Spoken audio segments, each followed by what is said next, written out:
kembali lagi nih bersama kami. Di video sebelumnya, kami kan telah melakukan kunjungan pertama, yaitu mewawancarai salah satu manajer Hanami Coffee and Space. Dan pada hari ini kami akan melakukan kunjungan kedua dengan memberikan solusi ke Hanami Coffee and Space terhadap masalah yang kami dapat saat wawancara. Jangan bosan ya untuk ikuti dan tonton selalu video kelompok kami. Cidat. Selamat malam semuanya. Selamat malam Bang. Terima kasih sudah menerima kami kembali di Hanami Coffee and Space. Pada pertemuan pertama kemarin, kan kami sudah mendengarkan cerita dari abangnya tentang bagaimana usaha ini berjalan, termasuk tentang pencatatan keuangan Hanami Coffee and Space. Dan hasil diskusi tersebut, kami menemukan salah satu kendala, yaitu belum adanya pencatatan penyusutan peralatan seperti mesin kopi, kulkas, freezer, dan lain-lain. Oke, Bang. Jadi Bang, padahal pencatatan penyusutan ini kan sangat penting, karena setiap aset seperti mesin kopi memiliki umur ekonomisnya. Kalau tidak dicatat, maka kan laporan keuangan kan bisa terlihat seolah-olah keuntungan lebih besar dari sebenarnya. Padahal ada biaya penggunaan aset yang seharusnya masuk ke dalam laporan. Jadi kan Bang, kan di sini kami untuk membantu ke abangnya, kami menyiapkan solusi sederhana, yaitu menggunakan aplikasi pencatatan keuangan yang bisa abang unduh di aplikasi Play Store, seperti depreciation calculator ataupun kalkulator penyusutan. Melalui aplikasi ini, abang bisa yang pertama itu mencatat harga pembelian mesin kopi dan umur ekonomisnya. Yang kedua, aplikasi tersebut otomatis menghitung biaya penyusutan per bulan. Dan yang ketiga, hasilnya bisa langsung abang lihat dalam laporan sederhana, sehingga keuntungan yang tercatat lebih akurat. Nah, jadi Bang, itu kan tadi disebutkan temanku kan Bang. Jadi aplikasi namanya depreciation calculator. Jadi ini namanya Bang, aplikasinya Bang. Nah, ini bisa abang di-download di Play Store, tapi untuk di App Store belum ada Bang sampai saat ini. Nah, jadi ini tampilan awalnya itu kayak gini Bang. Nah, jadi dia ada 4 metode. Yang pertama garis lurus, persentase. Yang ini untuk penyusutan untuk kendaraan, mobil gitu kan Bang. Lalu di sini untuk perbandingan dari metode garis lurus ataupun persentase. Jadi biasanya itu Bang, perusahaan itu menggunakan metode garis lurus karena dia biaya penyusutannya itu tetap per tahunnya. Baru dia juga mudah dipahami dan juga dimengerti. Jadi di sini Bang, kita misalkan kan Bang, abang kan punya mesin kopi kan Bang. Kita hargai sebesar untuk pembeliannya itu 20 juta gitu ya kan Bang. Nah, untuk final value-nya itu nilai tahunnya Bang. Jadi contohnya selama 5 tahun kira-kira mesin kopi ini terakhir bisa digunakan gitu kan Bang. Jadi contohnya kita bikin 5 tahun gitu kan Bang.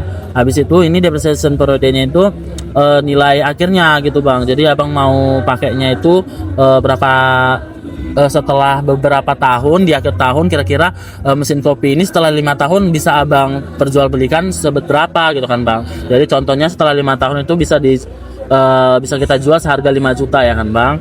Nah, ini setelah selesai abang perkirakan ini nah, ini bisa abang ke kalkulator kan Bang. Nanti dia langsung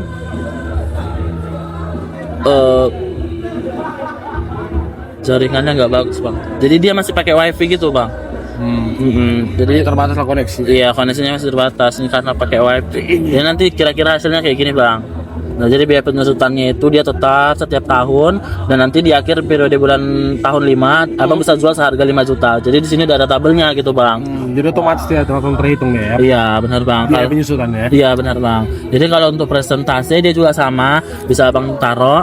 Ini juga persentasenya untuk berapa tahun, baru nanti dia abang kalkulator dia langsung dapat perbedaannya. Nah, tadi kan Bang di situ dia 3 juta per bulan. Kalau di sini dia per tahunnya berbeda. Dia mulai dari yang terbesar dari pula terkecil. Jadi tergantung abangnya mau kayak gimana memakai.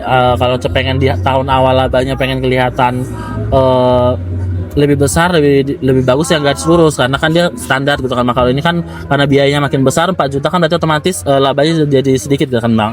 Ya walaupun sebenarnya laba aslinya itu kan kalau kita nggak ikutkan ini sebenarnya tetap lebih besar kalau tanpa ini kan Bang. Tapi kalau untuk investor ataupun untuk pegawai pajak yang lebih menguntungkan biasanya kita pakai yang besar-besar gitu Bang. Ya kan, jadi supaya pajaknya kecil gitu Bang. Jadi itu kira-kira Bang isi dari aplikasi ini ini gitu kan. Jadi menurut abang kira-kira aplikasi ini cukup berguna nggak gitu bang? Pastinya juga berguna lah. Karena kan untuk aset bisnis coffee shop ini pasti banyak. Ya tentang mesin kopi doang, ada kulkas, ada peralatan-peralatan lainnya. Meja juga itu bisa. Meja juga. Meja, kursi. Jadi dengan adanya aplikasi ini mungkin untuk membantu kami supaya nggak hitung manual-manual lagi. Benar. Ya. Karena dengan adanya banyak barang-barang yang harus kami hitung penyusutannya, mungkin dengan adanya aplikasi ini kami merasa terbantu lah. Jadi kan di aplikasi ini dijelaskan bahwa kita tinggal menginput harganya awal. Ya. Terus kita mau lihat nih setelah 3 tahun kita mau pakai, apakah kita masih bisa jual? Kalau misalnya iya, berapa harganya? Gitu kan. Itu pasti sangat membantu. Karena mungkin tanpa aplikasi mungkin kami masih manual pakai kalkulator, harus ngecek harga bekasnya, harga pasarnya juga. Karena kan merek-merek ini kan ada juga yang tiap tahun naik, Iya. ada juga tiap tahun turun, gitu. Jadi mungkin ya aplikasi sangat membantu lah untuk UMKM kayak kami gitu. Berarti dengan ada pencatatan penyusutan ini, jadi abang bisa mengetahui nilai aset dan Ya, sebenarnya, abang juga bisa menghitung keuntungan yang realistis ya. Habis itu juga bisa membuat laporan keuangannya lebih siap saji untuk buat pihak eksternal gitu ya bang. Oke baik bang. Jadi sekian aja bang untuk kunjungan kedua kami ini gitu kan, setelah mendengar pendapat dari abang langsung gitu ya. Jadi memotivasi bagi kami dan juga bagi penonton Sama-sama. supaya bisa menggunakan aplikasi ini. Kami juga belajar banyak mengenai akuntansi di UMKM dari Hanami Coffee and Space ini. Kami juga mendapatkan pengalaman dari usaha yang abang jalankan, mulai dari background abang, mulai dari abang menjalankan usaha ini dari nol sampai akhir gitu ya Pak. Sekali lagi kami mengucapkan terima kasih kepada abang sebagai manajer atau pengurus dari Hanami Space. Semoga video ini bisa bermanfaat bagi yang menonton dan juga semua teman-teman di sana. Mungkin sekian ini aja bang. Terima kasih, sampai jumpa di video. Demikianlah video kunjungan kedua kami di Hanami Coffee and Space. Semoga bermanfaat bagi teman-teman yang menonton. Jangan lupa like, comment, and subscribe. Dadah!